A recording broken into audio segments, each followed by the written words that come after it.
सुखलाभ झाला. मॉनिटरला आवाज द्या. सुखाचे व्यवहारी सुखलाभ झाला. आनंद कोंदला मागे पुढे. संगती पंगती घडे देवासवे. नित्यानित्य जोडे तेची साचा. समर्थाचे घरी सकळ संपदा. नाही तुटी कदा कासयाची. संगती पंगती घडे देवासवे. नित्यानित्य जोडे तेची साचा. तुका म्हणे थे लाभाची पोटी.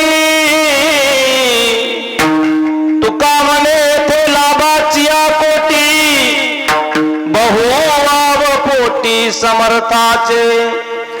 संगती पंगती घडे देवासवे.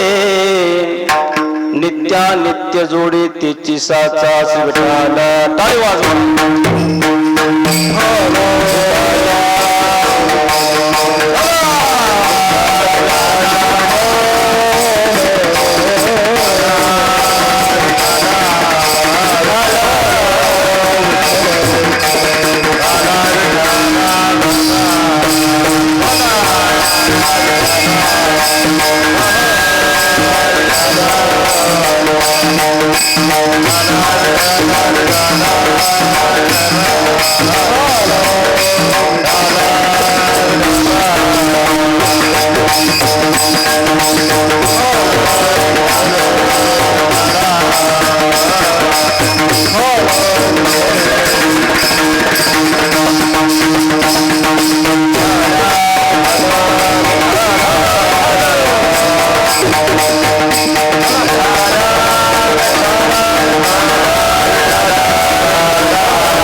समचरण सरोजम सांद्र नीलांबुदाभम. इको द्या. जगनहित पाणी मंडन मंडनानाम. तरुण तुलसी माला कंडरम कंजनेत्रम. सदैधवलहासं विठ्ठलं चिंतयामि. पांडुरंग गरुडगमना मना. पांडुरंग गरुडगमना मना.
ज्ञानेश्वरा करुणा कराया दयाळा तुमचा अनुग्रह लादलो पावन झालो चराचरी काय माझी वाणी मानेल संतासी रंज हो चित्तासी आपुलिया आये हनुमंत विराजिए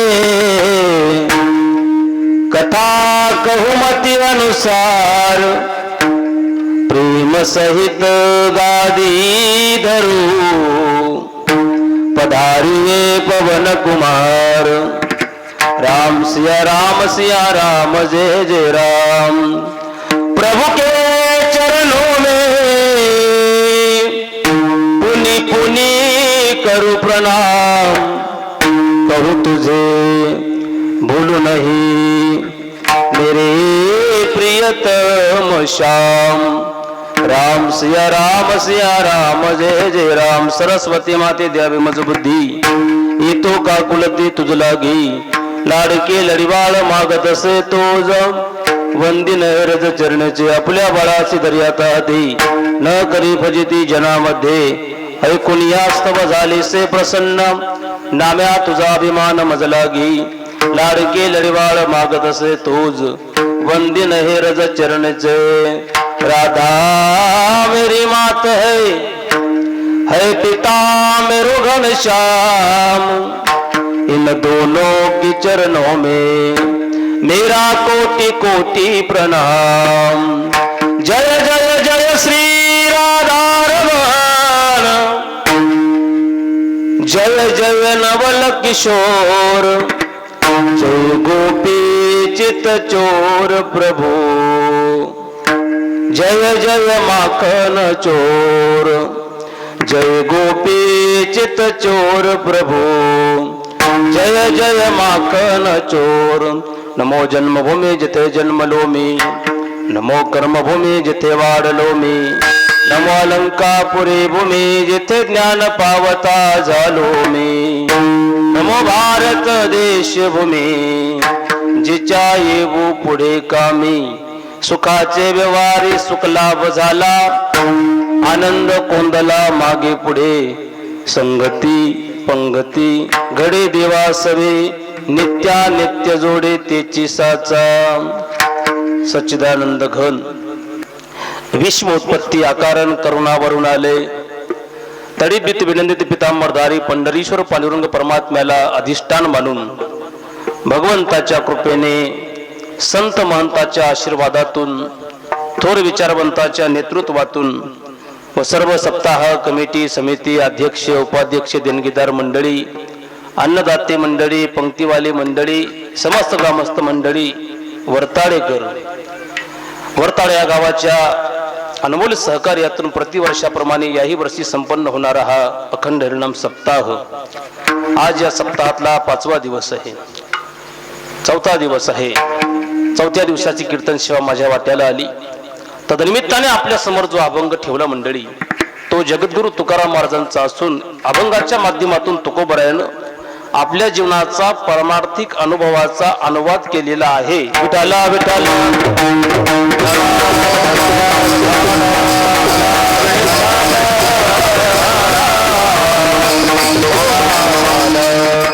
अतिशय थाटामाटामध्ये तुम्ही तुमचा सप्ताह साजरा करत आहात। आपलं गाव लहान आहे पण अगदी उत्साहाने हा सप्ताह आपण करत आहात। गावकरी मंडळी पुरुष मंडळी महिला मंडळी अतिशय सुंदर मंडप अतिशय सुंदर साऊंड सिस्टीम अतिशय सुंदर असं नियोजन आपण या गावामध्ये केलं। अतिशय सुंदर भजनी मंडळी इंद्रोवादी मृदंगम आमचे दादाराव महाराज आदी करून आमची ही सगळी भजनी मंडळी पिपराळेकर पिंपरीकर चोंढीकर आदी करून सर्व चोंढीकर शेंदूरसनेकर कवठेकर नहातकर आदी करून सर्व परिसरातील ही जमलेली भजनी मंडळी खाली बसलेली आमचे पारडीकर आणि तुम्ही गावकरी मंडळी पिंपराळेकर आमचे आदिनाथ महाराज शेलूकर ही सर्व आंबेकर राहिलं का अजून कोणाचं नाव म्हणजे पुन्हा नाराज व्हायला नको माणूस शेजार धर्म सांभाळणं लय गरजेचं आहे। आणि म्हणून ही सगळी असलेली नसलेली नावं घेतलेली न नावं घेतलेली सर्व मंडळी कुणाचं नाव घेतलं म्हणून कुणी लय फुगू नये आणि कुणाचं नाही घेतलं म्हणून कुणी नाराज होऊ नये। मी काय कुणाची बायको नाही नाव घ्यायला तरी पण आपण सगळेजण या मंडपात बसलो ते एकमेकाचं नाव घेण्यासाठी नाही तर परमात्म्याचं नाव घेण्यासाठी बसलेले आहोत। विठाला विठाला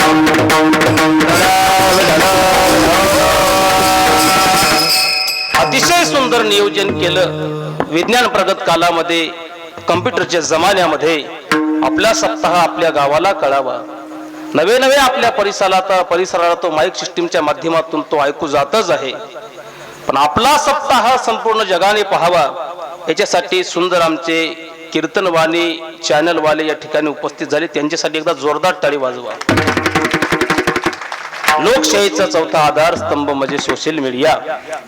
त्यांनी ठरवलं तर काहीही होऊ शकतं, पण काहीही ते करणार नाही. चुकलं तर माझं मला एडिटिंग करून पाठवा बरं, नाही तर वाट लावून सांगा माझी.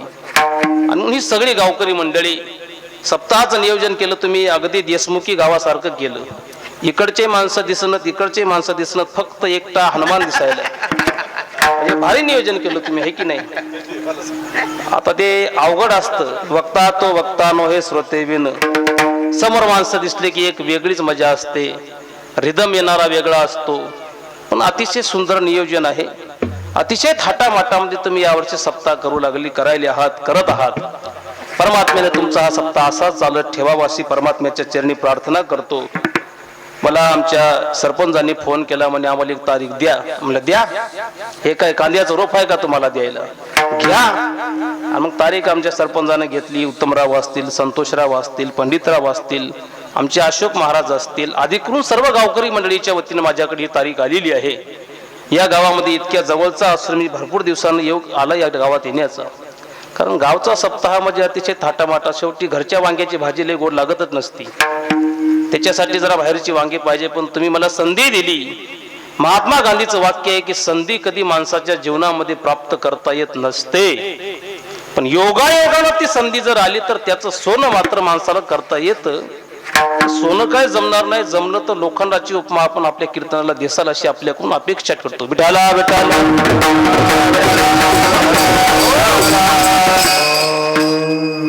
सप्ताह म्हणजे गावची आन बान शान असतं. किती मोठ्या बिल्डिंगी आहेत, गावात किती मोठी डेव्हलपमेंट झालेली आहे, नवे नवे गावातली जमीन किती वलिता खालची आहे, याच्याहून त्या गावचं मोठेपण नसतं.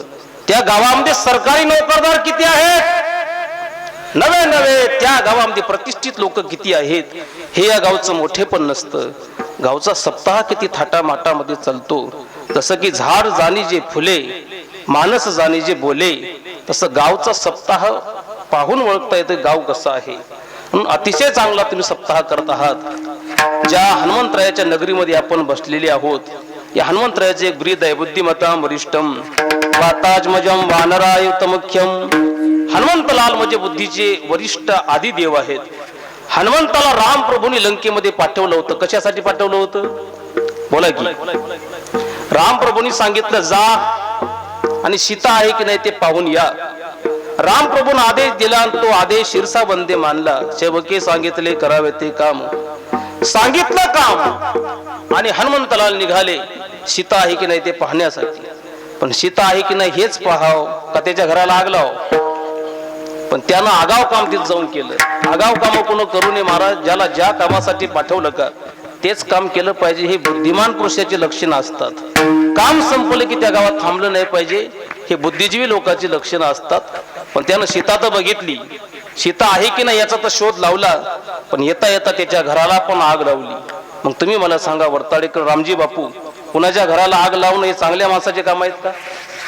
नाही नाही नाही. कुणाच्या कडव्याच्या गंजा फुकून देणं, कुणाची मंदिरातून चप्पल घेऊन जाणं, हे चांगल्या माणसाचे काम आहेत का वाईट माणसाचे काम आहेत? चांगल्याचे काम नाहीत, हे वाईटाचे काम आहेत. घराला आग लावणं हे जर चांगल्या माणसाचं काम नसेल, तर ज्याचं घर सोन्याचं होतं त्याच्या घराला आग या हनुमंतानं का लावली? असा जर एखादा प्रश्न मीडियावाल्यानं तुम्हाला विचारला की तुम्ही गळ्यात माळ घालून कपाळाला गंध लावून तुम्ही रोज त्याच्या पाया पडता की ज्यानं घराला आग लावली, असा जर एखाद्यानं तुम्हाला प्रश्न विचारला तर त्याचं उत्तर एकच आहे की ज्या घरामध्ये ज्या गावात देवाचं नाव नाही ते घर सोन्याचं असलं तरी जाळण्याच्या लायकीचं आहे म्हणून आग लावली. विठाला विठाला.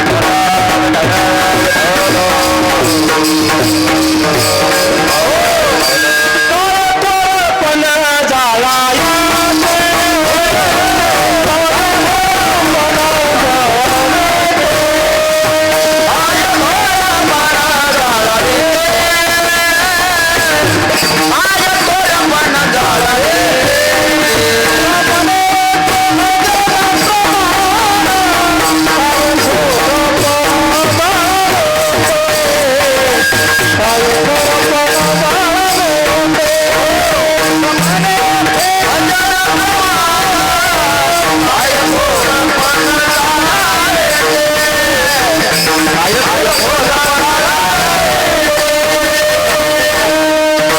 कितीतरी मोठे पण दुसरा असेल पण त्या गावात भजन नसेल, काय तोरपण जाळायाचे.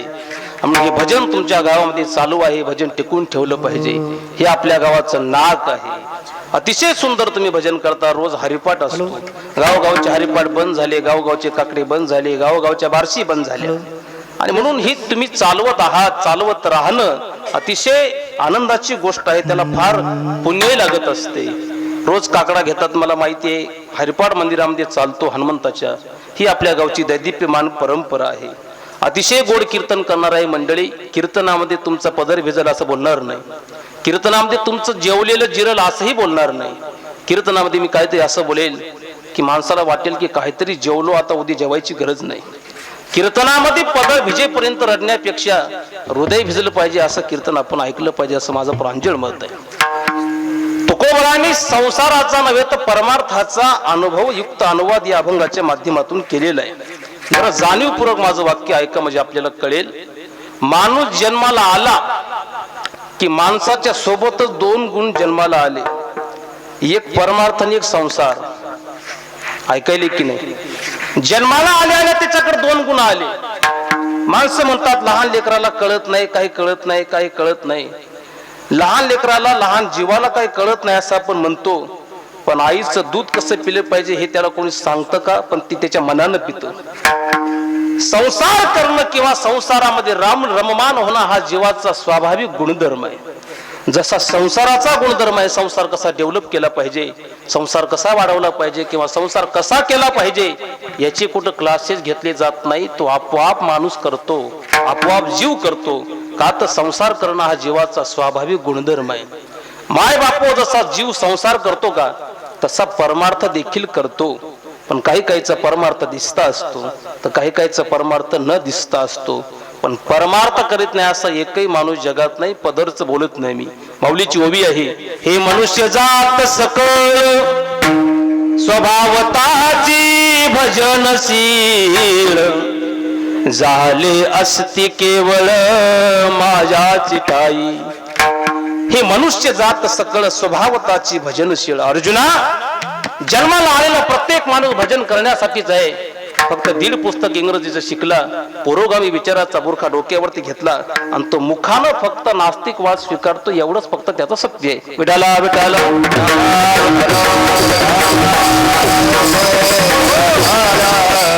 प्रत्येक जण भजन करण्यासाठी झाला मंडळी. प्रत्येक जणाचा स्वभाव हा भजन करणं हा आहे, परमार्थ करणं हा आहे. राजकारणाचा माझा दुरान्वयाने देखील संबंध नाही. म्हणून अगोदर तुम्हाला सांगितलं की राजकारण हा माझा प्रांत नाही. पण आम्ही आळंदीला असताना बारामतीला एकदा गेलो होतो. बारामतीला गेल्यानंतर तो कार्यक्रम होता पवार साहेबांच्या आईच्या पुण्यतिथीच्या निमित्तानं. गुणधर्म माणसं सांगतो आपल्याला मी. आमच्या गुरुजीला निमंत्रण होतं, त्यांच्यासोबत आम्ही गेलो. गेल्यानंतर असं झालं की देशोदेशीचे लोक तिथं आले होते आणि ते देशोदेशीचे लोक आल्यानंतर आपापल्या पद्धतीनं मार्गदर्शन करू लागले.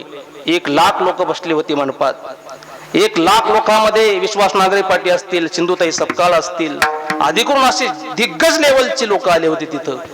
त्या लोकांमध्ये एक व्यक्ती असा आला होता जो विदेशातला होता.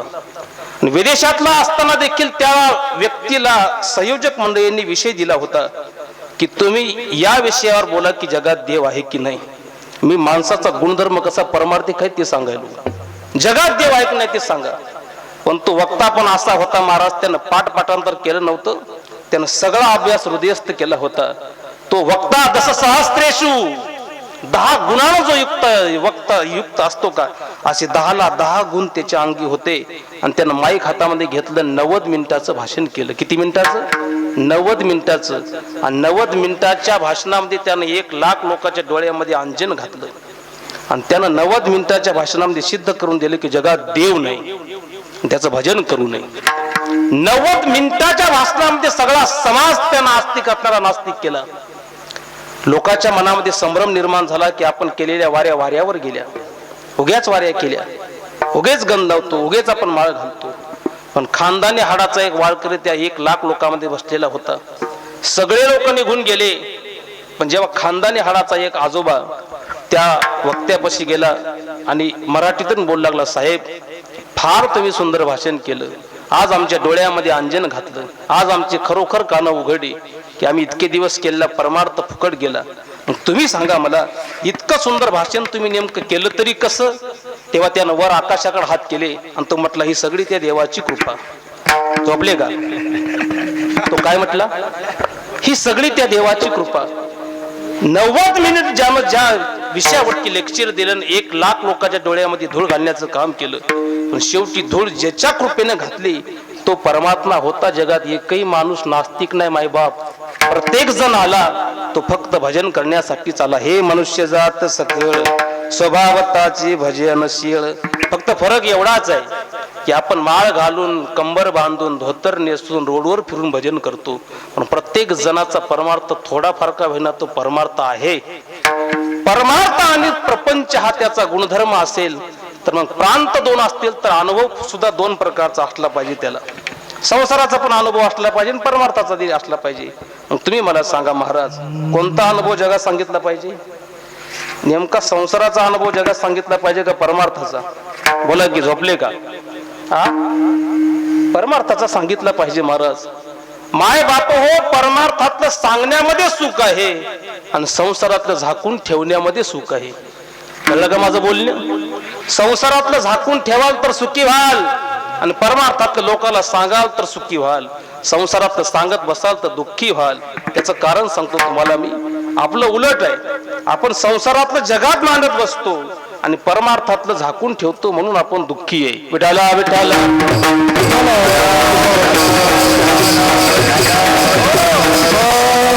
कधीच संसारातलं जगात सांगत बसू नका. तुमचं चांगलं असू द्या किंवा वाईट असू द्या, तुमचा संसार मोठा असू द्या किंवा लहान असू द्या, संसाराची कोणतीच गोष्ट तुम्ही दरवाजाच्या बाहेर आणू नका. सुखी व्हायचं असेल तर कान मंत्र घरी घेऊन जा. कारण तुम्हाला सांगतो, जगाचा गुणधर्म असा आहे की जगाला तुमच्या संसारातलं चांगलंही आवडत नाही आणि वाईटही आवडत नाही. मग कशाला स्वतःची पच्ची करून घेता? कशाला स्वतःचा अपमान करून घेता? बरं, तुम्हाला रिझल्ट घ्यायचा असेल तर प्रॅक्टिकली करून पहा.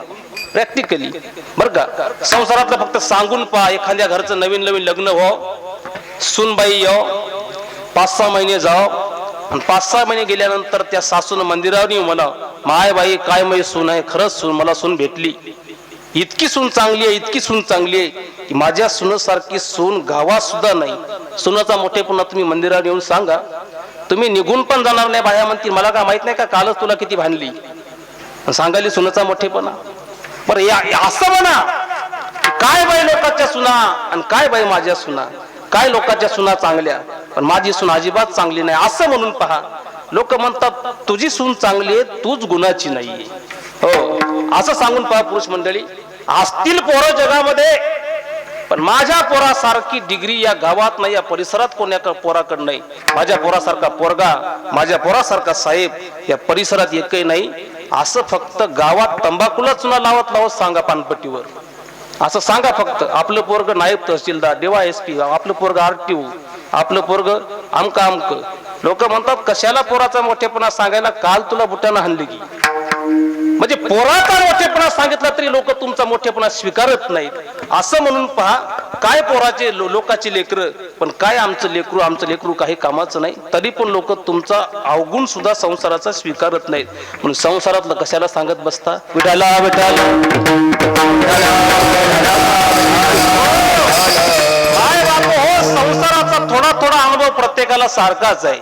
जो देखे सो दुखिया बाबा, सुखिया कोई नहीं रे. राजा दुखिया, प्रजा दुखिया, दुखिया धनवैरागी रे. ब्रह्मा विष्णु शंकर दुखिया, जिन्होंने सृष्टि बनाई रे. जो देखे सो दुखिया बाबा, सुखिया कोई नहीं रे. संसारात सुखही सांगू नका, संसारातलं दारात येऊन, आणि दुःखही सांगू नका. प्रत्येकाकडे दुःख पहिलंच भरपूर आहे. जिसकी चदरिया पहले से ही गिली हो, वो तुम्हारे आंसू क्या पूछेगा. ज्याच्या खिशातला रुमाल पहिला त्याच्या डोळ्यातलं पाणी पुसून पुसून भिजलाय, ते काय तुमच्या डोळ्यातले अश्रू पुसणार. आणि म्हणून तुमच्या डोळ्यातले अश्रू संसारातले सुखाश्रू असतील किंवा दुःखाश्रू असतील, ते कधी लोकांसमोर मांडू नका. लोक रडत रडत ऐकून घेतात आणि हसत हसत जगाला सांगतात. पटलं का? संसारातला अनुभव जगात अजिबात सांगायचं नाही. दीन कहे धनवान सुखी, धनवान कहे सुख राजा को भारी, राज कहे महाराज सुखी, महाराज कहे सुख इंद्र को भारी, इंद्र कहे चतुरानन को सुख, चतुरानन कहे सुख विष्णु को भारी, तुलसीदास विचार करे हरि भजन बिना सब जीव दुखारी. अजिबात सांगत बसू नका. म्हणून संसारातलं काही सांगायचं नाही. कबीर महाराज म्हटले, जश्न हो तो यूं ना सोना चाहिए, जश्न हो तो यूं ना सोना चाहिए, बस्ती में कुछ ना कुछ नया होना चाहिए, जिनको पता हो आंसू की कीमत उसके सामने दिल खुल के रोना चाहिए. ज्याच्या नजरेमध्ये तुमच्या आसरूची व्हॅल्यू नाही ना, त्याच्या समोर कधीच तुमच्या डोळ्यातलं पाणी काढू नका. कुणाच्या घरी मसाला असेल किंवा नसेल, कुणाच्या घरी साखर असेल किंवा नसेल, पण प्रत्येकाच्या घरी मीठ आहे. ते मीठ तुमच्या जखमावर चोळल्याशिवाय राहणार नाही. म्हणून संसारातलं झाकून ठेवण्यात फायदा आहे, संसारातलं सांगण्यात फायदा आहे. आता सांगितलं संजय महाराजांनी आणि उत्तमराव काकांनी की संसारातलं सांगू नये, कसंही जरी असलं तरी आपलं झाकून ठेवावं, परमार्थातलं सांगावं. पण परमार्थातले कोणतं सांगत बसू नये. बरं ऐकायले की नाही महिला मंडळी? परमार्थातले कोणतं सांगू नका. नाही तर आम्ही पंढरपूरला गेलो, आळंदी पंढरपूरच्या वारीला गेलो, पोतभर बिस्किटची पुडी आणली, असा परमार्थातला दरिद्री अनुभव लोकांसमोर सांगू नका. आम्ही पंढरपूरला गेलो, काय खाऊन पिऊन मजा केली, असा निकृष्ट परमार्थाचा अनुभव सांगू नका. आम्ही सप्त्याला गेलो, चौथ्या दिवशी घराकडे आलो, असा पण परमार्थाचा अनुभव सांगू नका. मायबाप परमार्थाचा अनुभव जगासमोर असा सांगा की तुमच्या एका सांगण्यानं एक नास्तिक माणूस आस्तिक झाला पाहिजे. तुमच्या एका सांगण्यानं ज्याच्या गळ्यात माळ नाही त्याला वाटलं पाहिजे की आपण माळ घालू काय की. परमार्थिकानं कपडे सुद्धा असे घातले पाहिजे की जो परमार्थिक नाही त्याला वाटलं पाहिजे मी पण कीर्तनकार होऊ का न, मी पण महाराज होऊ का न, मी पण गायक होऊ का न, मी पण वादक होऊ का न. तुम्ही विचार करा, ज्याच्या धोत्रावर माश्या बसायल्यात ते धोतर पाहिल्यानंतर कुणाला वाटेल का माझं पोरग आळंदीला टाकाव? वाटेल का? मला सांगा तुम्ही. वारकरी संप्रदाय हा श्रीमंत लोकांचा आणि बुद्धिजीवी लोकांचा संप्रदाय आहे. विठाला विठाला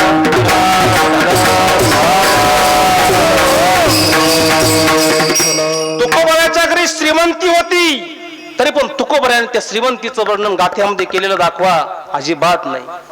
तुकोबऱ्याच्या घरी गरिबी सुद्धा आली, दरिद्री आली नाही, गरिबी आली, पण त्या गरिबीचं सुद्धा वर्णन तुकोबऱ्याने केलं नाही.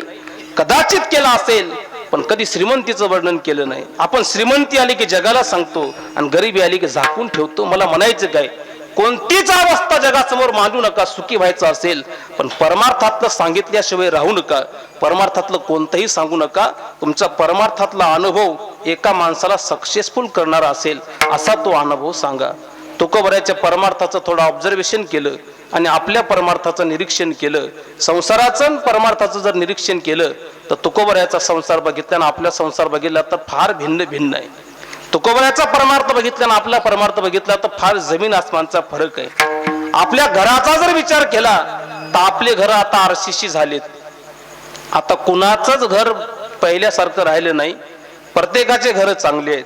पण तुकोबऱ्याच्या घराचा जर विचार केला, घर चंद्रमोळी चुलीवर हराळी, जिजाऊ पुढे ती भिके पुतळी घर प्राप्ती, जाऊ पुढे ती भिके पुतळी घर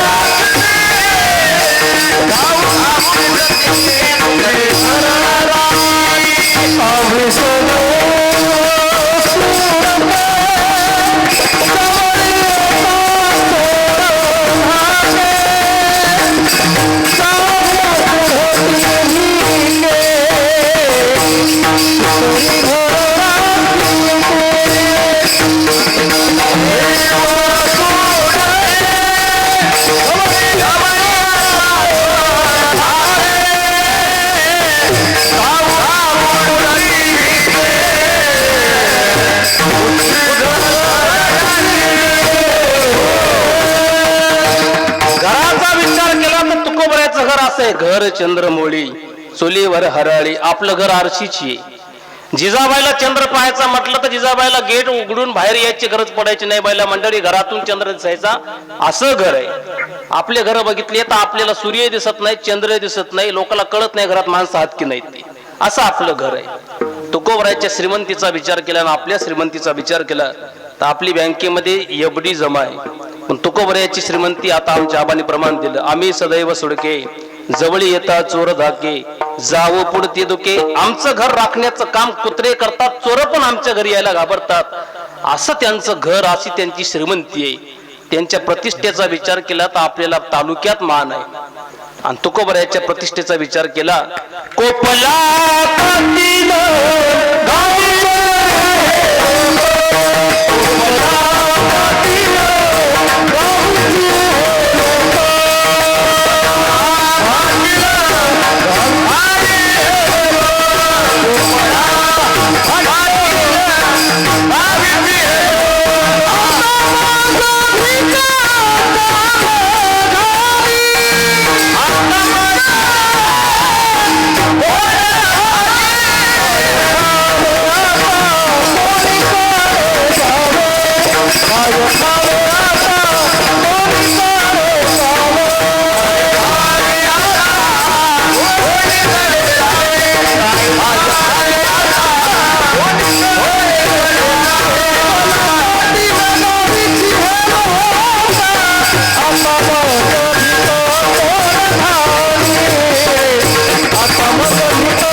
विचार केला तर रोडनं उभे राहिले लोक म्हणतात राम राम.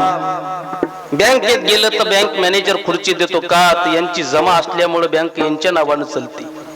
आपली प्रॉपर्टी चांगली आहे, श्रीमंती चांगली आहे, घर चांगलं आहे. तुकोबरायचं घर चांगलं नाही, प्रॉपर्टी चांगली नाही, नवे नवे प्रतिष्ठा पण चांगली नाही. कोपला पाटील गावीचे हे लोक आता मज भेक कोणवाडी. दुष्काळे आटीला द्रव्य निलामान स्त्री एकान्न करता गेली. एक अन्न करता गेली, स्त्री गेली. तुकोबरायची ही परिस्थिती आहे. पण आपल्याकडे सगळं असून आपला चेहरा जर बघितला तर आपल्या चेहऱ्यावर कधी 12च वाजलेत. असं वाटलं जगाचे सगळे दुःख आपल्या चेहऱ्यावर येऊन बसलेत काही की. पण काहीच नसणारे तुकोबरायच्या चेहऱ्याकडे बघितलं तर जगातला एक नंबरचा सुखी माणूस म्हणजे तुकाराम महाराज. फरक काय आहे हो? आपल्याकडे सगळं असून आपण दुःखी. इमानदार सांगा आता कशाची कमी राहील लोकांना? बरं कशाची तरी कमी आहे का? खरं सांगा संतोषराव, काची तरी कमी आहे का आता माणसाला? भगवानराव काहीच कमी नाही ना. अन्न वस्त्र निवारा मोबाईल धरा पैसा आपला सगळा लोकांकडे सध्या आहे. पण लोकांचे चेहरे पाहिले तर कोंबड्यावर रोग आल्यासारखाच कोणाचा चेहरा दिसायला. काय फालतं काय नेमका? त्याचं कारण सांगू तुम्हाला. सुख हे कधी वस्तूच्या प्राप्तीमध्ये नाही. गाडी घेतली, बंगला बांधला, चांगला मोबाईल घेतला म्हणजे माणूस सुखी होतो असं अजिबात नाही. सुखी होण्यासाठी माणसाला जग मित्र असून चालत नाही, त्याचं मन मित्र पाहिजे. त्याच्या मनाला त्याला साथ दिली पाहिजे की तू चांगला आहेस. आणि मनातल्या अंतरंगातले सगळे भाव त्याच्या चेहऱ्यावर उमटतात आणि मग त्याचा चेहरा प्रफुल्लित होत असतो. वस्तू प्राप्त झाली म्हणजे माणूस सुखी होत नसतो. त्याची वृत्ती स्थिर झाली पाहिजे, तो कुठेतरी थांबला पाहिजे तर तो माणूस सुखी होतो. पण आपली वृत्ती स्थिर नाही आणि आपणही स्थिर नाही. एक प्लॉट घेतला की माणसाला वाटतं दुसरा घेऊ काय की, दुसरा घेतला की माणसाला वाटतं नांदेडला घेऊ काय की. ही जी वृत्ती आहे काही वृत्ती ज्या दिवशी स्थिर होईल ना त्या दिवशी आपण सुखी झाल्याशिवाय राहणार नाही. आपल्याकडे सगळं असून आपण दुःखी आहे. तुकोबाकडे काहीच नाहीये तरी तुकाराम महाराज सुखी आहे. एका दुःखी माणसानं जाऊन तुकाराम महाराजाला विचारलं, महाराज आम्ही सर्व गुण संपन्न आहोत पण आम्ही सुखी नाही. पण तुमच्याकडे दिसायला काहीच नाही, पण तुमच्या चेहऱ्याकडे पाहिलं तर नाही त्रिभुवनी सुखी या समान. तुमच्या चेहऱ्याकडे पाहिलं तर प्रसन्नता एवढी दिसते की तुम्ही सगळ्या सुखी आहात. नेमका आमच्या चेहऱ्यात आणि तुमच्या चेहऱ्यात बदल कशामुळे झाला त्याचं उत्तर अभंगाच्या पहिल्या चरणात.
तुकारामातनं एका दुःखी माणसानं तुकोबरायला विचारला.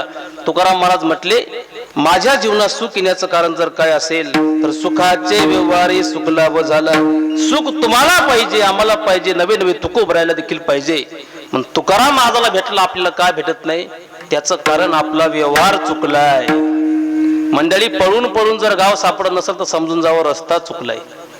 प्रत्येकाला वाटतं मी सुखी झालो पाहिजे. वाटतं की नाही महिला मंडळी? वाटतं की नाही मी सुखी झालो पाहिजे? महाराज वाटतं की नाही? माणसाला सुख मिळावं असं वाटतं, पण सुख ज्यानं भेटतं का ते करा वाटत नाही. माणसाला बरं व्हावं वाटतं, पण बरं ज्यानं होईल का ते ऐका वाटत. सर्व सुखाची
डोक्यावर केस नव्हते, केस आले, जावळ काढून टाकले, नवीन केस आले. दूध दात पडले, दुसरे दात आले, ते पडून गेले, पण सुख काही भेटलं नाही. भेटलं का बापू?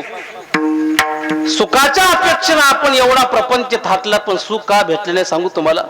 प्रपंचामध्ये सुख पाहणं म्हणजे जोड्याच्या दुकानात जाऊन पेढे मागितल्यासारखं आहे. सुखी प्रत्येकाला व्हावं वाटतं, पण सुख जिकडं आहे का तिकडं कुणालाच यावं वाटत नाही. देवाला प्रत्येकाच्या घराला यावं वाटतं की नाही महिला मंडळी? मान हलवा की. झुमराचे गोज घातल्यावर कसे मान हलवताचे लग लग लगे. प्रत्येकाला वाटतं देव माझ्या घराला यावा, पण देवाच्या घराला जावं असं वाटतं का आमचा बापू? रामजी बापू वाटतं का? तुम्हाला काय की बापू वाटत असेल? मला तर वाटत नाही. मला लोक गावातून निघले म्हणे दमानं जा, ज्या गावात जायचे त्या गावातून दमानं या. म्हणजे देवाच्या घराला कुणाला जावं वाटत नाही, देव प्रत्येकाच्या घराला यावं. म्हातारं कुणाला व्हावं वाटत नाही, पण अर्ध तिकीट झालं पाहिजे असं प्रत्येकाला वाटतं. वाटतं की नाही? अर्ध तिकीट झालं पाहिजे. गरीब कुणाला व्हावं वाटत नाही, पण DRD खाली नाव आलं पाहिजे असं प्रत्येकाला वाटतं. ज्याच्या गळ्यात माळ नाही, ज्याच्या कपाळावर गण नाही, ज्याला संप्रदायाचा लवलेश नाही, स्वतः माळकरी नसला तरी चालतं, पण त्याला जावाई मात्र माळकरी भेटला पाहिजे. सध्याची परिस्थिती आहे. सध्या पोरी भेटणं तरी लोक म्हणतात महाराज तुमच्यासारखा एखादा पोरगा पहा की, आणि त्याच्या तोंडाचा वास आलाय. काय म्हणजे केवढा मोठा अत्याचार माझ्यावर आहे बरं. एका मटन शॉपला अहिंसा मटन शॉप नाव दिल्यासारखं आहे की नाही? ज्याच्या तोंडाचा वास आलाय ते म्हणते तुमच्यासारखा एखादा पोरगा पहा की, आपली बाई 12वीला आहे. अरे बापा, माझ्यासारखा पोरगा पाहायला त्याला तू पसंत आला पाहिजे की नाही? लोकांचा स्वभाव असा झाला, मायबाप पाहिजे, पण जे पाहिजे जे ज्यानं भेटतं ते कुणाला करावं वाटत नाही. आपला अट्टहास एवढा आहे सुख भेटण्यासाठी, पण आपण सुखी का झालो नाही? आपला व्यवहार सुखासोबत नाही तर आपला व्यवहार दुःखासोबत आहे. कारण तो व्यवहार करणं हा जीवाचा स्वभाव आहे. माझं ज्या उंचीनं मी बोलतोय ती उंची ऐकली तर आपल्याला कळेल. माणसाचा स्वभाव आहे विषयासोबत व्यवहार करणं, आहे की नाही? ज्ञानोबराची खरी भाषा आहे. बापा दिशाची मधुरता जनी आवडे उपजे चित्ता, परिणाम विचारिता प्राणो हरी तया माझी गळू आहे. जो प्राण ते घेऊन जा सावळे झाकले पण का सारा सार ही बिघडता होय ओहावणी वत्स काढिता का बडंग दवडिता भानियावणी माते पुढे बालक काळ नेताय कुलते एक होय का उदक तुटती मिना तया करिता वाटवदे हे ज्ञान नितीचे भुजंग विषय दरीचे माग भजन मार्गीचे चांग मार्ग जे दोरे बिन बांधिती चिकले बिन गोविती हे सगळ्या ओव्या पहा तुम्ही काम यश क्रोध यश रजगुण समुद्भवा हा तिसऱ्या अध्यायातला सगळ्यात शेवटचा श्लोक आहे. याच्या खालच्या वैभवाचा माणसाचा स्वभाव हा अनायाशी विषयाकडे आहे पण विषय भोगून कोणी सुखी झालं नाही. तुकोबराची परिभाषा आहे विषय भोगुनी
झाला नाही. महाराज अर्जुनाला सांगू लागले अर्जुना अरे जिथं विषयाचा इंद्रियाचा संयोग होतो तिथं जगातला अमृत सुद्धा फिकं पडतं. विषय इंद्रिय संयोगात तदग्रे मृतोपमम परिणामे विषमेव परिणाम त्याचा विषकारक आहे.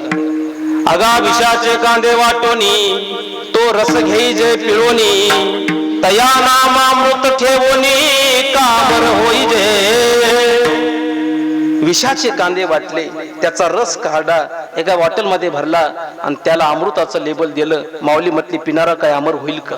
अमर होणार नाही. पण विषय बघून कोणी सुखी झालं नाही. आपली सगळी धाव सुखाकडे नाही विषयाकडे आहे म्हणून आपल्या पदराला दुःख आले. कोणताही विषय घ्या तुम्ही कोणताही. माऊलीची परिभाषा आहे. माऊली म्हटले जगातला प्रत्येक विषय माणसाला राबवल्याशिवाय सुख देत नाही. जाणीवपूर्वक ऐका बरं मायबाप कीर्तन. कोणताही विषय घ्या तुम्ही. एका गावची जत्रा होती. जत्रा वेगळी आणि यात्रा वेगळी बर का. जत्रा तिला म्हणतात आमच्या गावची जत्रा कारभारी सत्रा तिचं नाव जत्रा. म्हणजे ज्या गावामध्ये प्रत्येकाचा विषय भिन्न भिन्न असतो. कोणी म्हणतं गौतमी पाटील आणायची, कोणी म्हणतं शंकरपट, कोणी म्हणतं क्रिकेटचे सामने, कोणी म्हणतं कुस्त्याचा फड, कोणी म्हणतं नंदाराणी पुणेकर. बस प्रत्येकाचे विषय भिन्न भिन्न आहेत का त्याचं नाव जत्रा. आळंदी पंढरपूरची यात्रा प्रत्येकाचा विषय ज्ञानोबा माऊली तुकाराम अशी एका गावची जत्रा होती. करोनासारखा भयंकर जागतिक लेवलचा महामारी रोग निघून गेला. कीर्तन बंद, सप्ते बंद, विद्यापीठ बंद, नोकऱ्यावाले बंद. 2.5 कोटी लोक विदेशातले भारतात आले होते ते घरी बसून होते. आपलं केवढं मोठं भाग्य आहे महाराज. कदाचित सांगताना माझ्या अंगावर काटा यायला लागला. संपूर्ण देशाचं जर आपण निरीक्षण केलं जगाचं निरीक्षण केलं तर जग पेटलंय की नाही. अहो जगातल्या 10 देशांमध्ये सध्या धुपटण निघाले धुपटण.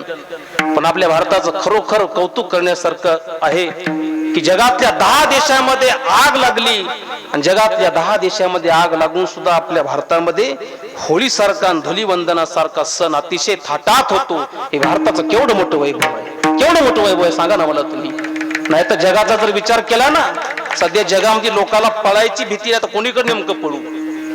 भयंकर विषय आहे. मला काय म्हणायचे की जत्रा होती आणि जत्रेमध्ये करोना सारखी महामारी निघून गेली. सप्ते बंद. आता सप्ते चालू तर माल चालू आहे की नाही. सप्ते बंद तर माल बंद. असाच एक आळंदीला शिकला पोरगा गावाकडे आला. ज्याला रामकृष्णारी म्हणायची सव आहे, ज्याला आयत खायची सव आहे त्याला शेतात काम करावं वाटेल का? बोलाय की करा वाटत नाही. पण शेवटी उद्योगन वर्धनते हा धनस्य सो भारी आप्य अवमन्यते. एखादा पोरगा दिसाय चांगला असेल, तुमाळकरी असेल, कीर्तन चांगलं करत असेल, नवे नवे तो कुणासोबत बोलत नसेल, भांडत नसेल, पण त्याच्या खिशात पैसा नसेल तर त्याला त्याची बायको किंमत देत नाही. जगाचं काय घेऊन बसले तुम्ही? बायकोनं सांगितलं काय काम धंद्याचं पहा. माय बाप हो ज्यानं गाथा वाचला का त्याचा माथाले खात चलतो. सगळं कीर्तन जरी नाही पटलं तरी एवढं वाक्य माझं घरी घेऊन जा. गाथा ज्यानं वाचला त्याचा माथा बरोबर काम करतो की त्यानं कुठं काय काम केलं पाहिजे. तुकोबरायचा गाथा कधीच माणसाला उपाशी राहू देत नाही. हा माझा अनुभव आहे. मी प्रामाणिकपणाने सांगतो. तुकोबरायच्या भाषेमध्ये 2950 भाषा आहेत. गाथेमध्ये 2950 भाषेपैकी 2500 भाषा विदेशात बोलल्या जातात. फक्त 450 भाषा आपल्या देशात बोलल्या जातात. पण गाथ्याचं वर्णन केलं तर 2950 भाषा गाथ्यामध्ये आहेत. ज्ञानेश्वरी 56 भाषा आहेत. 56 भाषेचा केलाशी गौरव. काय करावं, जत्रा आली, प्रत्येकानं आपापला धंदा सुरू केला 2 पैसे भेटावं म्हणून. तंगून गेलेली माणसं. परिणाम असा झाला, मी विषयावर बोलतोय की विषय कसा धोका देतो माणसाला. जत्रेमध्ये काय करावं म्हणून एका वारकऱ्या माणसानं काय केलं, मस्त उर्मादेवीच्या माळाला गेला. पाऊस पडून गेला होता. पाऊस पडल्यामुळं माळावरची गोटी त्यानं अशी बाजूला सरकले. प्रत्येक गोट्या खालचा एक एक विंचू त्यानं हातात घेतला. हातात नाही घेतला, काळीनं घेतला आणि एका बाटलीमध्ये भरला. असे 100-500 विंचू त्यानं गोळा केले. पहा डोकं किती भारी आहे. विंचू गोळा केले आणि विंचू गोळा करून त्यानं एका बादलीमध्ये भरले. 100-500 विंचू गोळा केले. काळा, पिवळा, तांबडा असे विंचू गोळा केले त्यानं. कलरचे लहान मोठा साईज नुसार त्यानं मस्त विंचू गोळा केले. गावची जत्रा सुरू झाली. जत्रेमध्ये प्रत्येकानं दुकान मांडलं. कोणी म्हणतं फुगे गा फुगे, कोणी म्हणतं हरमाल. प्रत्येक वस्तू 150 रुपयाला. प्रत्येक दुकानावर एवढी गर्दी. कोणी म्हणतं वडापाव, कोणी म्हणतं पाणीपुरी. असा अनंत प्रकारचा व्यवसाय जत्रेत सुरू झाला. आणि या बाबानं पिशवीतले विंचू काढे आणि एका अशी काळीला बांधले. सगळ्यात मोठावर, त्याच्या खाली लहान, त्याच्या खाली लहान, त्याच्या खाली लहान, त्याच्या खाली लहान, सगळ्यात लहान खाली, असा विंचू लावायला सुरुवात केली. जत्रा सुरू झाली. जत्रा लहान लेकराची असते. सगळ्या जत्रेमध्ये लेकराची माय, लेकराचा बाप. मोठ्या माणसाची काही जत्रा नसते बरं. मोठ्या माणसाची उकळण मुसळ सोडे तर बाकी जत्रेत काहीच नसतं. सगळी जत्रा लहान लेकराची असते. जत्रेमध्ये प्रत्येक दुकानावर गर्दी. कोणी जेसीपी घ्यायलेत, कोणी हायवा घ्यायलेत, कोणी रोड रोलर घ्यायलेत, नको ते वाहनं घ्यायलेत. पण वर्ताळ्यातला एक नातू असा होता, आजीच्या कमरेवर बसलेला होता, तो कडीवर बसलेला होता. नातू म्हणला प्रत्येक दुकानामध्ये गर्दी दिसायली, पण त्या गर्दीमध्ये हा वारकरी बाबा हातात काडी घेऊन काडीला विंचू बांधलेले. आणि तो म्हणायला, विंचू घ्या विंचू. विंचू किती विंचू विकली असतील बरं त्याची? किती विकली असतील? कोणी त्याचा विंचू विकत घेणं, त्याची पायाकून आली का विंचू विकत घ्यायला? पण एक नातू असा होता, म्हटलं हे काडीवरलं जरा वेगळंच खेळणं दिसायले. नातू म्हटलं, आजी मला हे खेळणं घ्यायचंय, काडीवरचं सगळ्यात वरचं आहे का ते मला खेळणं घ्यायचंय. आजी म्हटली, नको र, ते डसतंय त्यानं आग होती, नको. पण आजीला काय माहित, पोराला काय माहित, आजीला माहित आहे ते डसतंय. पण पोरग म्हटलं, नाही आजी मला घ्यायचं म्हणजे घ्यायचं. आजी गेली विंचूवाल्यापासून. विंचूवाले बाबा, गंधवाले बाबा, ओ माळकरी बाबा, सगळ्यात मोठा विंचू वरचा केवड्याला दिला. विंचूवाला म्हटलं, सगळ्यात मोठा विंचू 50 रुपयाला नाही 100 रुपयाला आहे. त्याच्या खालचा लहान जरी असला तर तो 100 रुपयाला आहे. त्याच्या खालचा लहान जरी असला तर तोही 100 रुपयाला आहे. विंचूवाल्या माणसाचं बोलणं ऐकून आजी म्हटली, तुला काही नॉलेज आहे की नाही म्हटली, धंद्या गिंद्याचं काही? मोठी माळ घातली, मोठा गंधावला. अरे मोठा विंचू मोठ्या पैशाचा असला पाहिजे, लहाना विंचू कमी पैशाचा असला पाहिजे. सगळ्यात खालचा विंचू माझ्या नातवाच्या लायकीचा आहे. विंचूवाला बाबा म्हटला, यातला वरपासून ते खालीपर्यंत कोणताही विंचू घ्या, तो सगळा विंचूचा भाव एकच आहे, 100 रुपयाला. आजी म्हटली, असं का? मग विंचूवाला म्हटला, लहान घ्या किंवा मोठा घ्या, दणका सारखाच आहे. झोपले का? विंचू लहान घ्या किंवा मोठा घ्या, त्या विंचवाचा दणका कसा आहे? सारखाच आहे.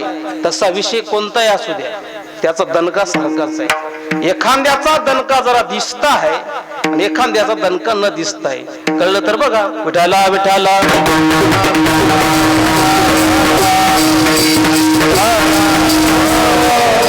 आपण सुख संसारात शोधतो, सुख आम्ही विषयामध्ये शोधतो. विषय भोगून कोणी सुखी झाला नाही, आतापर्यंतचा इतिहास आहे. विचारा या तिला त्याचं म्हातारपण जवळ आलं, पोराचं तरुण पण त्यानं विकत घेतलं, आपल्यामध्ये तरुण पण घेतलं आणि तरुण पण घेऊन त्यानं विषयाचा उपभोग घेतला. न जातु काम कामाय उपभोगे न शाम्यती. शरीर जीर्ण झालं पण त्याची इच्छा जीर्ण झाली नाही, विषयानं कोणी सुखी झाला नाही. बरं, जगामध्ये वावरताना जगानं सुख दिलं का तुम्हाला? जग पण सुख देतं, पण कुठपर्यंत? जन हे सुखाचे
जन हे सुखाचे दिल्या घेतल्याचे.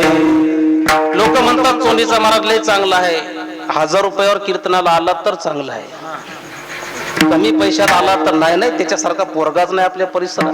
पण ते म्हटलं मला यवतमाळहून यायचंय तर थोडं, मला ते काही कामाचं नाही. जन हे सुखाचे दिल्या घेतल्याचे.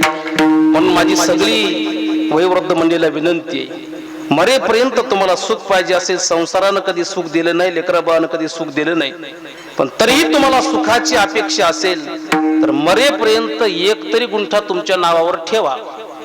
मायबाप तुम्हाला आहेत, मला आहेत, पण तुमच्या नावावरचा जर गुंठा गेला तर मग संपला विषय.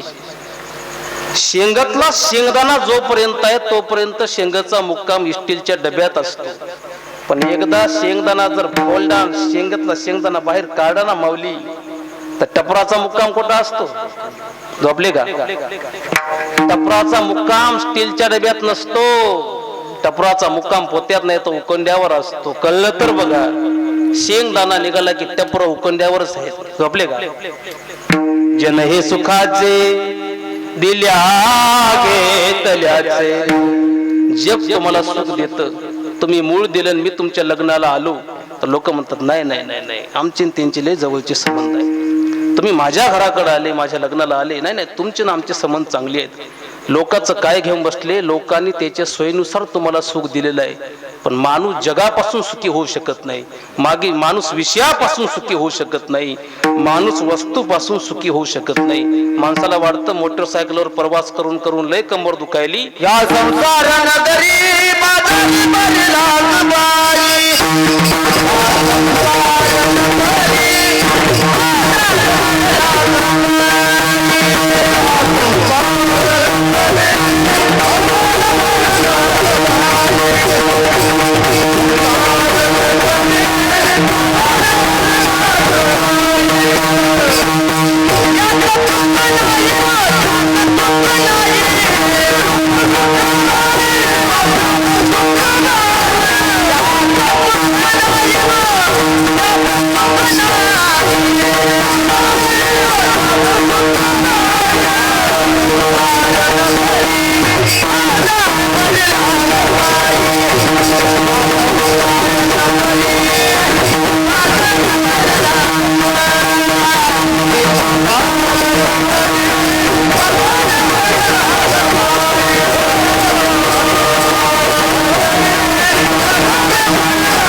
विषयानं सुखी केलं नाही, माणसाला जगानं सुखी केलं नाही. माणसाला वाटतं एखादी वस्तू घेतली तर सुखी होईल माणूस. मग माणसं गाडी घेतात. गाडी घेताना बरं वाटतं, पण इन्शुरन्स संपलं की लयच दुःख वाटतं बघा. इन्शुरन्स संपलं, सर्व्हिसिंगला आली, पावसाळ्यामध्ये कार्यक्रम बंद झाली, माणसाला वाटते उगीच घेतली. वस्तू सुख देत नाही, व्यक्ती सुख देत नाही, विशेष सुख देत नाही. माणसाला निरतिशय सुख पाहिजे असेल तर त्याच्या जीवनामध्ये फक्त व्यवहार परमात्म्यासोबत पाहिजे. सुखाचे व्यवहारी सुख लाभ झाला. आमच्या जीवनामध्ये काहीच नसताना आम्ही सुखी का आहे? त्याचं कारण आमचा व्यवहार विषयासोबत नाही, आमचा व्यवहार जगासोबत नाही, आमचा व्यवहार वस्तूसोबत नाही. महाराज म्हटले माझा व्यवहार सुखासोबत म्हणजे देवासोबत आहे. परिणाम काय झाला? आनंद कोंदला मागे पुढे. ज्याचा व्यवहार देवासोबत होतो त्याच्या संगतीत काय परिणाम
सोबत होतो, परमात्म्यासोबत होतो. त्याच्या जीवनामध्ये दोन क्रांत्या घडतात. त्याच्या संगतीत बदल होतो आणि त्याच्या पंक्तीत बदल होतो. माणसाला बर्बाद या दोनच गोष्टी करतात. एक संगत बर्बाद करते आणि दुसरी पंगत बर्बाद करते. आपल्या मराठवाड्यात एक म्हण आहे, ढवळ्या शेजारी पुढं काय वान नाही पण गुण लागला, ढेकणाच्या संगे हिरा जो भंगला. असे काही काही हिरे होते महाराज, आयरेडीवर जरी ठेवले वरून घणानं जरी आणले तरी ते फुटले नाही. पण ते हिरे ढेकणाच्या संगतीत गेले आणि बर्बाद झाले. मला म्हणायचं की संगतीचा गुणधर्म एवढा भयंकर असतो. माळव्याच्या दुकानावर जर तुम्ही गेले आणि माळव्याच्या दुकानावर माळव्याच्या तराजावरती एखादी माशी बसली, वजनाच्या बाजूकून मापाच्या बाजूकून, तर टमाटे विकत घेणाऱ्याला वाटत नाही की माशीचं वजन जास्त आहे, मला 2 टमाटे आगाव आले, असं टमाटे घेणाऱ्याला, वांगे घेणाऱ्याला वाटत नाही. माळव्याच्या तराजावर बसलेल्या माशीची किंमत अजिबात काहीच नाहीये. पण तीच माशी जर सोन्याच्या तराजावर बसली तर ती माशी भरती 2 गुंजची. 2 गुंज म्हणजे केवड्याची व्हायलेत आता 1,75,000 रुपये तोळा. केवड्याची माशी व्हायली ती. बोला की. मला माहित नाही एका तोळ्यात एका घरामात किती गुंज असतात ते. मला म्हणायचंय ती माशी 10,000ची होती. माशी माळव्याच्या तराजाच्या संगतीत गेली तर तिची काय किंमत आहे? बोला की. 0 किंमत आहे. पण तीच माशी जर सोनाराच्या तराजावर जाऊन बसली, त्याच्या संगतीत गेली, तर त्या माशीची किंमत 10,000 होते. अशी काही संगती आहेत माणसाच्या जीवनात की माणसं माळव्याच्या तराजावर न बसता ते परमात्म्याच्या संगतीत गेली म्हणजे सोन्याच्या तराजावर बसले. घंट्याची किंमत 5,000 झाली. संगतीचा परिणाम. संगती पंगती घडे देवासवे, नित्य जोडे त्याची साचा. नित्य आणि अनित्य 2 गोष्टी साध्य फक्त परमार्थात होतात. निरीक्षण करा तुम्ही. राजकारण असू द्या, शेती असू द्या, व्यवसाय असू द्या, नोकरी असू द्या, सर्व गुण संपन्न माणूस फक्त परमार्थात होतो. हे महाराष्ट्रामध्ये फक्त विश्वनाथ कराड साहेबाला कळालं. विठाला विठाला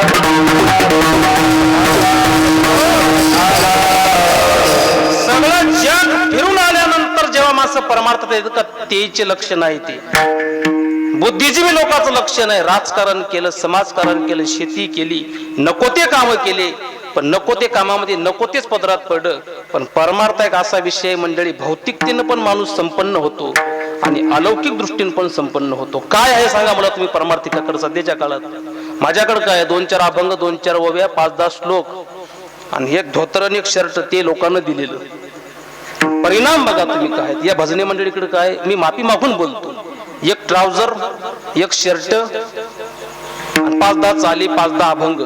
पण आज या मंडळीचा एवढा सन्मान, याचा पाय जमिनीवर नाही. आज एवढ्या लोकाला ऐकायला लोक हे तुम्ही थांबलात, कशाची किमया असेल? संगती पंगती घडी देवासवी. नित्य आणि अनित्य रूपानं भेटणारी गोष्ट जर कुठं असेल तर ती फक्त परमार्थामध्ये आहे. संसारामध्ये फक्त नित्य भेटतं, पण अनित्य नित्य रूपानं परमार्थामध्ये भेटतं. नित्य अनित्य जोडे त्याची साचा. ज्याच्या संगतीत आपण जातो का तो श्रीमंत नाही, तर तो कसा आहे? समर्थाचे घरी सकळ संपदा, नाही तुटी कदा कासयाची. आपण त्याच्या संगतीत गेलं पाहिजे की त्याच्याकडे सगळे गुण असले पाहिजे. एक गुण असून काही जमत नाही. आपण श्रीमंत आहोत, आपण बलवान आहोत, आपण धनवान आहोत, आपण प्रतिष्ठित आहोत, पण आपण समर्थ नाही. आपल्याकडे एकच गुण चांगला आहे, बाकीचे अवगुणच आहेत. पण परमात्म्याच्या गुणाचा विचार केला. ऐका यशस्वी अवदार्य, ज्ञान वैराग्य ऐश्वर्य, हे 6 गुणवर्य वसती जेत. मनोनी तो भगवंतू येशे थोरविला मारुती, विभीषण केला लंकापती. औदार्य देवनी कर्णाहाती. परमात्म्याने ते सगळे गुण तेव टाकले म्हणून तो परमात्मा समर्थ आहे. समर्थ गौ नाही दोष गुसाई, रवी पावक सुर सरकी नाये. ऐसा तो समर्थ ब्रह्मांडाचा धनी. कितीतरी प्रमाण मी समर्थाच्या बाबतीत आपल्याला देईल. परमात्मा समर्थ आहे आणि जो समर्थ असतो का त्याला कशाची कमी नसते. नाही तुटी कदा कासयाची. समर्थाचे घरी सकळ संपदा, तुका म्हणे ते लाभाची या कोटी. बहुवाव कोटी समर्थाचे, संगती पंगती घडे देवासवे. नित्यानित्य जोडे त्याची साचा. विठोबार कुमाई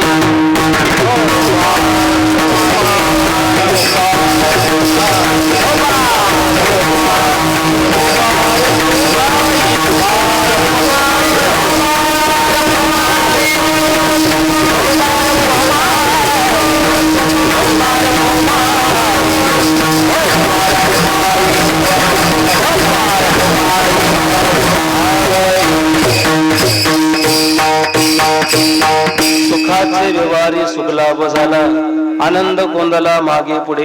संगती पंगती घडे देवासवे, नित्यानित्य जोडे त्याची साचा. तुकोबऱ्यांनी आपल्या जीवनात आलेला परमार्थाचा अनुभव या अभंगाच्या माध्यमातून विदित केलेला आहे. मी परमार्थामध्ये येऊन व्यवहार ज्याच्यासोबत केला त्याचा परिणाम म्हणजे माझ्या जीवनात सुख आणि आनंद भेटला. परिणाम काय झाला तर माझ्या संगतीत आणि पंक्तीत बदल झाला. ज्याच्या संगतीत मी गेलो त्याचं ऐश्वर्य काय असेल तर तो समर्थ आहे. आणि समर्थाच्या संगतीत गेल्यानंतर लाभ किती आहेत? 1 नाही 2 नाही. तुका म्हणे येथे लाभाची कोटी, बहुवाव कोटी समर्थाचे. यथामध्ये यथावकाशी अभंगावरती मी थोडं बोलण्याचा प्रयत्न केला. जे काही बरोबर आहे ते माझ्या गुरु परंपरेचं आहे आणि जे काही चुकीचं आहे ते माझ्या संगतीचे, राहण्याचे, फिरण्याचे दोष असतील ते तुम्ही मला परत करसाल. मातृत्वाच्या हृदयानं, पितृत्वाच्या हृदयानं, बंधुत्वाच्या हृदयानं तुम्ही मला पदरात घेसाल अशी आपल्याकडून मी अपेक्षा करतो. जाता जाता 2-3 गोष्टी सांगणार आहे. त्या 2-3 गोष्टी अशा आहेत मंडळी, कधी वाईट खाऊ नका, कधी वाईट पिऊ नका, निंदा कधीच कुणाची करू नका, कधीच कुणाची निंदा करू नका. बोलायचं असेल तर तोंडावरती बोला. तुम्हाला माहिती आहे जगातला सगळ्यात 1 नंबरचा पापी कोण असेल तर तो फक्त निंदा करणार आहे. मी पदरचं बोलत नाही. अशेष हे पापे येती निंदकापास. समुद्र जसं पावसाचं पाणी पडतं सगळीकडे सारखं पडतं, काही पाणी जमिनीत मुरतं, रोडवर पडतं, गटारात पडतं, काही पाणी फक्त जमिनीमध्ये मुरतं. पण न मुरलेलं पाणी ते नालीत येतं, नालीतून गटारात येतं, गटारातून मोठ्या गटारात जातं, मोठ्या गटारातून ओढ्याला जातं, ओढ्याचं नदीला जातं आणि नदीचं समुद्राला जातं. जसं जगातलं न मुरलेलं पाणी जर समुद्राला जात असेल तर काही पाप फक्त कुठं मुरतात, पण जगातले सगळे पाप जर कुठे येत असतील तर ते फक्त निंदा करणाऱ्यापाशी येतात. कधीच कुणाची निंदा करू नका. परमात्म्याकडे पैसा मागू नका, परमात्म्याकडे श्रीमंती मागू नका, परमात्म्याकडे प्रतिष्ठा मागू नका. परमात्म्याकडे फक्त चांगली झोप मागा, परमात्म्याकडे चांगलं मरण मागा. तुम्हाला माहितीये परमात्म्याकडे श्रीमंती का मागू नका? त्याचं कारण जर काय असेल तर श्रीमंत माणसं काय करू शकतात याचं जिवंत उदाहरण पाहायचं असेल तर सध्या मोबाईल मध्ये इप्स्टीन नावाचं प्रकरण आहे, ती पहा एकदा उघडून.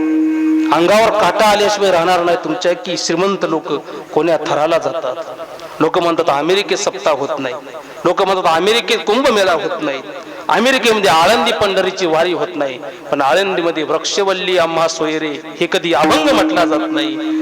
पण अमेरिकेमध्ये जरी करता हे सगळं होत नसेल, पण जे सध्या अमेरिकेत आणि युरोपियन देशामध्ये चालू आहे ते भारतात कधीच होणार नाही. भारताची खासियत आहे, कधीच होणार नाही.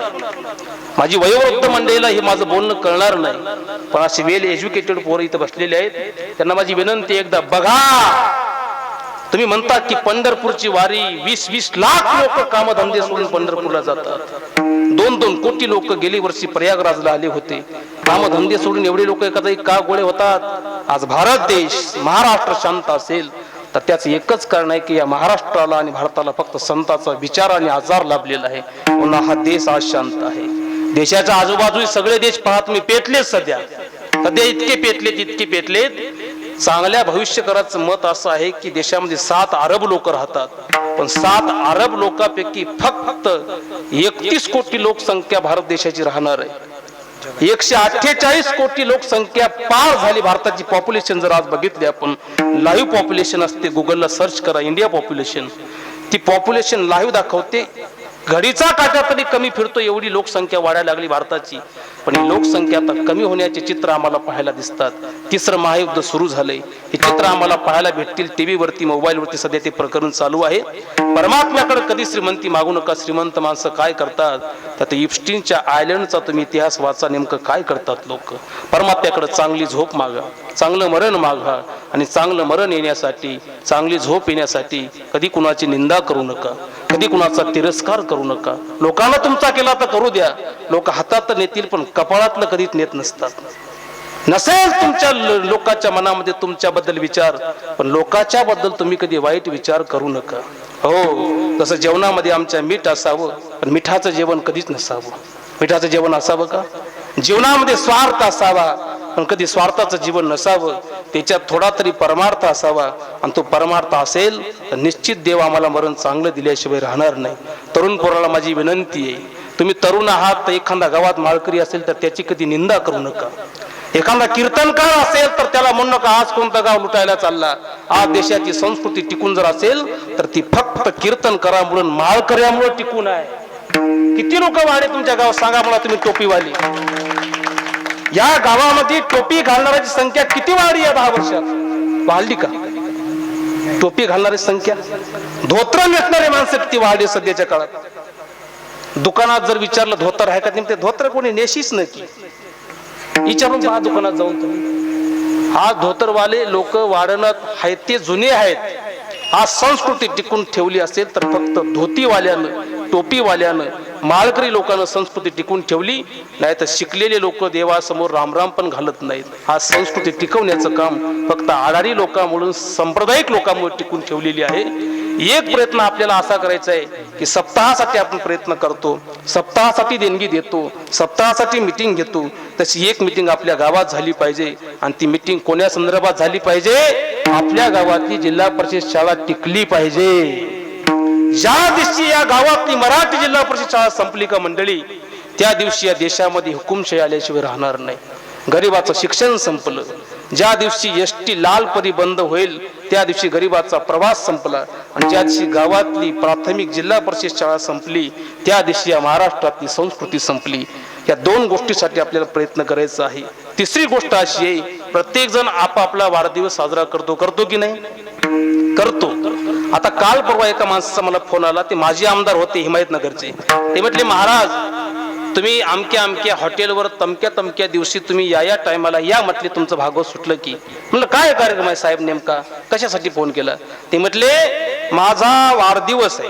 म्हणलं तुमचा वाढदिवस तर मागच झाला की, तुम्हाला मी शुभेच्छा दिल्या वाढदिवसाच्या. नाही ना म्हणे, ते वाढदिवस माझा झाला, पण आता माझा वाढदिवस लग्नाचा आहे, तो 65वा आहे. किती आहे? 65वा. 65वा लग्नाचा वाढदिवस करणारा माणूस वयानं किती असला पाहिजे? मोठा. किती मोठा असला पाहिजे? तो वाढदिवस साजरा करताना करू नका असं मला अजिबात म्हणायचं नाही, करू नका असं मला म्हणायचं नाही. पण वाढदिवसाच्या दिवशी केक आणायचा, थोबाडाला सारवायचा, पोत्र सारवल्यावानी, अंडे फोडायचे, फटाके लावायचे, हा सगळा वायात व्यर्थ करण्यापेक्षा 500-500 रुपयाचं झाड घ्या, जिथं जागा भेटेल तिथं लावा. ते झाड जर मोठं झालं, ते झाड 5 वर्षानं मोठं होतं. ते झाड जर मोठं झालं, ज्या झाडाला तुम्ही पाणी घातलं, जे झाड तुम्ही तुमच्या वाढदिवसाच्या निमित्तानं लावलं, आणि त्याचे फळं खाणारा माणूस निश्चित तुमच्या उदंड आयुष्याची प्रार्थना करेल, जेणेकरून तुमचं आयुष्य वाढेल. मला स्वाभिमान आहे महाराज या गावात की लिंबाची झाडं लावली, लिंबाची झाडं लावली. सबस्क्राईब करायचे, माझं कीर्तन म्हणून नाही, तर हे चॅनल आपल्या गावाचा सप्ताह संपूर्ण विश्वामध्ये प्रचलित होणार आहे. या संदर्भाने आपण ते सबस्क्राईब करायचं आहे. त्याला पोच करण्याचं काम ते तुमच्या आमच्या हातात आहे. आणि म्हणून या चॅनलला आपण सहकार्य करा. झालेली सेवा परमात्म्याच्या चरणी समर्पित करतो. ही सगळी भजनी मंडळी, तुम्ही गावकरी मंडळी या सप्ताहाचं आयोजन करता, तुम्हाला द्यावे तेवढे धन्यवाद कमी, सेवेला पूर्ण विराम. ज्ञानेश्वर